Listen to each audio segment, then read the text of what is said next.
CBI और ED ने जांच शुरू कर दी शारदा चिटफंड घोटाले में। 2014 में सीबीआई ने हिमांता बिस्वा शर्मा के घर और दफ्तर पर छापे भी मारे, लेकिन उनके बीजेपी में चले जाने के बाद इन मामलों में क्या प्रगति हुई, कहीं कोई खबर भी नहीं दिखती। दूसरी तरफ तृणमूल के शुभेंदु अधिकारी और मुकुल रॉय के खिलाफ भी सीबीआई ईडी ने जांच शुरू कर दी। दोनों बीजेपी में चले गए। मुकुल रॉय तो वापस आ गए हैं, शुभेंदु बीजेपी में हैं।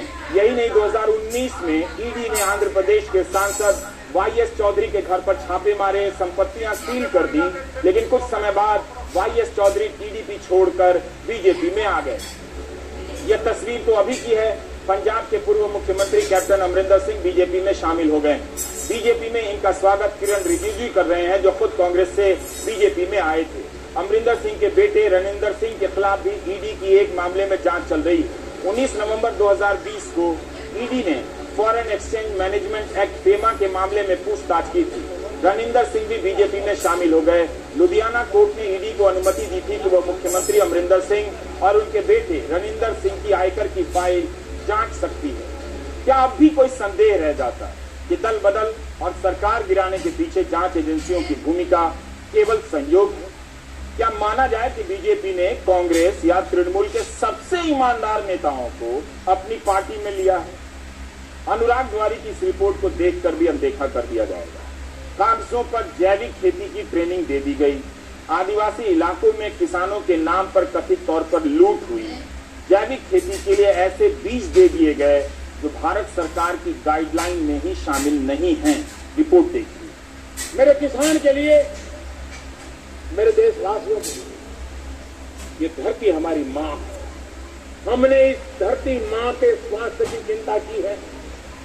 हम जिस प्रकार से केमिकल का उपयोग कर रहे हैं, केमिकल फर्टिलाइजर का उपयोग कर रहे हैं, पेस्टिसाइड का उपयोग कर रहे हैं, हम हमारी धरती माँ को तबाह कर रहे हैं।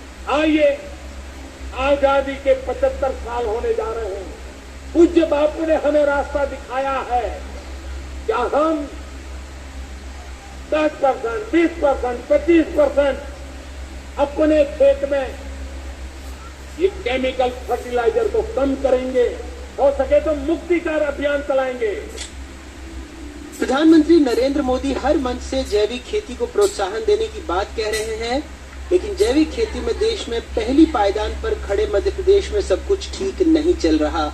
पश्चिमी निमाड़ के बलसगांव में शाहिद और सादिक का नाम सरकारी फाइलों में जैविक खेती करने वालों के नाम पर दर्ज है। इन जैसे किसानों की ट्रेनिंग पर भी सरकारी फाइलों में करोड़ों खर्च हुए हैं।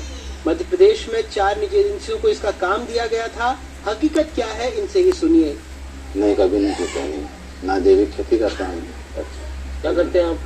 किसानी करते हैं, पेस्टिसाइड वाली किसानी करते हैं और किसानी करते हैं। मतलब आप पेस्टिसाइड का उपयोग वगैरह करते हैं? जैविक खेती नहीं करते। नहीं, और कोई ट्रेनिंग भी नहीं ली आज तक। ट्रेनिंग ही नहीं ली और जैविक खेती भी नहीं करते हम। ये फराज कहाँ है? ये आपके गांव का नाम आ रहा है तो सर अभी तक हमने तो देखा ही नहीं है कौन जैविक खेती में होता है। जैविक खेती होती ही नहीं। बात एक गांव की नहीं है। आरोप है कि कई आदिवासी बहुल गांवों में फर्जी किसान समूह बनाए गए हैं, सर्टिफिकेशन दिया जा रहा है और उत्पादों को एक्सपोर्ट किया जा रहा है। मध्य प्रदेश के खरगोन, धार, झाबुआ, बड़वानी, खंडवा, बुरहानपुर, देवास जैसे जिलों से कपास, सोयाबीन जैसे कई उत्पादों को जैविक के नाम पर सप्लाई किया जा रहा है। जैविक खेती की लिस्ट में भगवानपुरा का नाम भी है। सुनिए वहाँ के भूतपूर्व जनपद अध्यक्ष क्या बता रहे हैं। हमारे क्षेत्र में कोई जैविक खेती नहीं होती है। कपास, मक्का ये सारी फसलें होती है, लेकिन जैविक खेती नहीं होती है। या तो हम खाद भी डालते हैं, दवाई भी डालते हैं।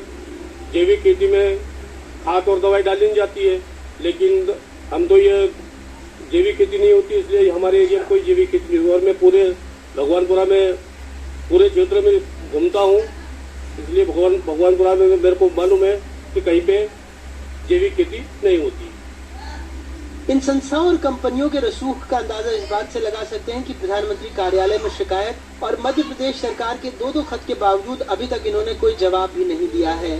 हमने उनको 2 पत्र लिखे महिमा फाइबर को, उसके संबंध में उन्होंने कोई जवाब अभी दिया नहीं है। हम उनके जवाब का इंतजार कर रहे थे, किंतु उनके द्वारा हमने चाहा था कि आपने कितना क्रय विक्रय किया है, कहाँ कहाँ किसानों का जैविक उत्पादन किया है, कितना किसानों का एपिडम रजिस्ट्रेशन हुआ, इसकी कोई जानकारी उनके द्वारा नहीं दी जा रही है। अब यदि जानकारी नहीं दी जा रही तो हम उसके लिए आगे शासन को लिखेंगे, शासन के निर्देशानुसार उनकी जो है कार्रवाई की जाएगी। खैर, केंद्र से ही कृषि और प्रसंस्कृत खाद्य उत्पाद निर्यात विकास प्राधिकरण यानी APEDA global organic textile standard से ही तो प्रमाणीकरण होता है। सरकार का जवाब वही रटा रटाया। संज्ञान में है, मैंने जांच के आदेश दिए थे, हम जांच करा रहे हैं और जहाँ कहीं गड़बड़ी होगी दोषियों को उनके खिलाफ सख्त कार्रवाई करेंगे। आप देखेंगे खुद से इसको? बिल्कुल, मैं खुद देखूंगा।